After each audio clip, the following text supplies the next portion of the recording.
Part 7 के शुरुआत में दिखाते हैं बुआन और यूचेन की शादी का दिन आ जाता है और फेफे दोनों बच्चों को तैयार करके वहाँ लेके आती है। यूचेन के मॉम उन्हें देख खुश हो जाती है, लेकिन फिर नोटिस करती है कि ये दोनों बच्चे तो यूचेन से थोड़ा मिलते जुलते हैं, लेकिन फिर वो इस पर ज्यादा ध्यान नहीं देती। यहाँ ये दोनों भी दुल्हा और दुल्हन बनकर तैयार हो जाते हैं और एक दूसरे को देखने लगते हैं। तभी वहाँ बच्चे और फेफे आ जाते हैं और यूचेन का दोस्त आके उसे फ्लावर्स देता है, जो कि वो बिल्कुल नहीं लेता। तो बुआन वो ले लेती है और साथ ही यूचेन का हाथ भी पकड़ लेती है और उसे जबरदस्ती पकड़कर बाहर लाती है, क्योंकि वो आना ही नहीं चाह रहा होता। खैर फिर सेरेमनी शुरू होती है और वो दोनों अपनी मॉम को टी सर्व करते हैं। मॉम खुश होते हुए कहती है, मुझे कब से इसी दिन का इंतजार था। और फिर वो बुआन को अपनी खानदानी ज्वेलरी भी देती है। फिर इस सेरेमनी के बाद यूचेन और बुआन को किस करने को बोला जाता है, लेकिन यूचेन बहाना बनाने लगता है। तो सब लोग बातें करना शुरू कर देते हैं कि क्या यूचेन खुश नहीं है इस शादी से, क्या बुआन उसे फोर्स कर रही है। स्पेशली वैनली आग में घी डालने का काम करने लगती है। तो सबका मुंह बंद करने के लिए यूचेन खुद आगे होके बुआन को किस कर लेता है। तो सब लोग एक्साइटेड होके उन दोनों को एक बार फिर किस करने को कहने लगते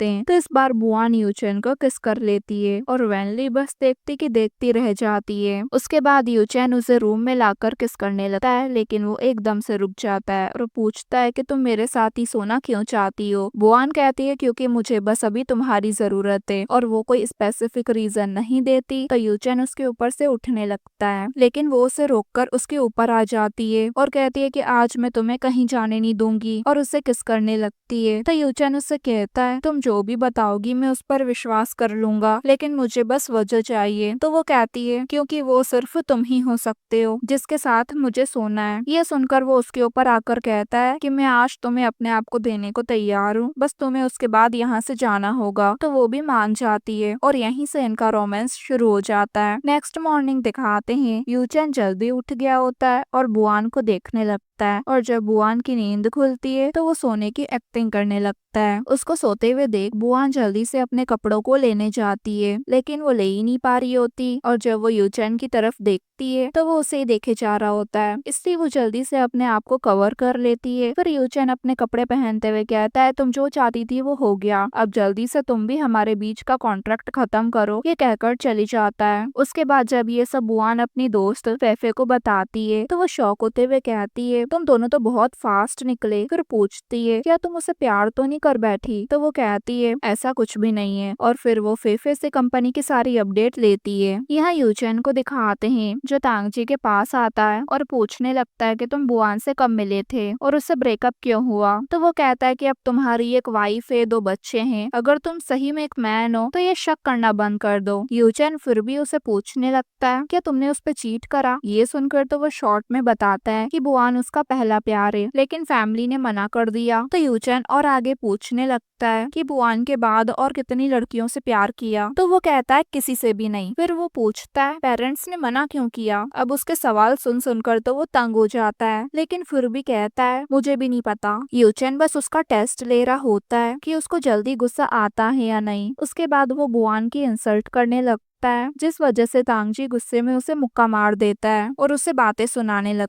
है। अब यूचेन फाइनली सेटिस्फाई हो जाता है कि तांगजी बुआन का अच्छे से ख्याल रखेगा और वहाँ से चले जाता है। यहाँ जब बुआन फेफे से बात करती हुई आ रही होती है तो उसे कोई किडनैप करने की कोशिश करता है और कहता है कोई तुमसे बात करना चाहता है, लेकिन वो भी उसे इलेक्ट्रिक करंट दे देती है। तभी वहाँ यूचेन भी आ जाता है तो वो आदमी वहाँ से भाग जाता है, और यहाँ बुआन डरी हुई होती है तो वो जल्दी से यूचेन को जाकर हक कर लेती है, लेकिन वो उसे हक नहीं करता। फिर कहता है कि जब भी तुम घर लेट आओ तो मुझे बताना, मैं तुम्हें पिक करने आ जाऊंगा। बुआन कहती है कोई मतलब नहीं, वैसे भी हम कुछ दिनों में अलग होने वाले हैं। ये कहकर जाने लगती है तो वो उसे ऑफर करता है कि बाइक पर बैठ जाओ, मैं तुम्हें घर छोड़ देता हूँ, लेकिन वो नहीं मानती और घर तक ही वॉक करते हुए आ जाती है। अब यूचेन उसे सेफ दे फिर वही गली आ जाता है जहाँ बुआन का भाई कार में बैठा होता है। अब उसके गुंडे जैसा यूचेन को मारने करने जाते हैं तो वो उसके आगे 1 मिनट तक टिक नहीं पाते। उसके बाद वो बुआन के भाई को कार से बाहर निकाल कर कहता है, अगर तुमने उसे कुछ भी करा तो मैं तुम्हें छोड़ूंगा नहीं। तो वो कहता है, मैं सच में तुमसे बिजनेस की बात करना चाहता हूँ। तो यूचेन कहता है, मैंने अपना जवाब तुम्हें पहले ही बता दिया है और बुआन का मुझसे कोई लेना देना नहीं है, इसलिए उसे अकेला छोड़ दो। तो वो कहता है, अगर कुछ लेना देना नहीं है तो तुम गुस्सा क्यों कर रहे हो, और तुम दोनों की तो अब शादी हो गई है ना। तो यूचेन कहता है, तुम सच में कायर हो जो एक मेंस की लड़ाई में एक लड़की को बीच में लेके आ रहे हो। भूलो मत कि मैं तुम्हारी वजह से बैंड हुआ था। तो वो कहता है, अगर तुम्हें फंसा सकता हूँ तो वापस तुम्हारा कमबैक भी करवा सकता हूँ। लेकिन यूचेन को उसकी डील में कोई इंटरेस्ट नहीं होता और वो उसे कार में डालकर वहां से चले जाता है। और इसी मोमेंट पर ये पार्ट पूरा होता है गाइस।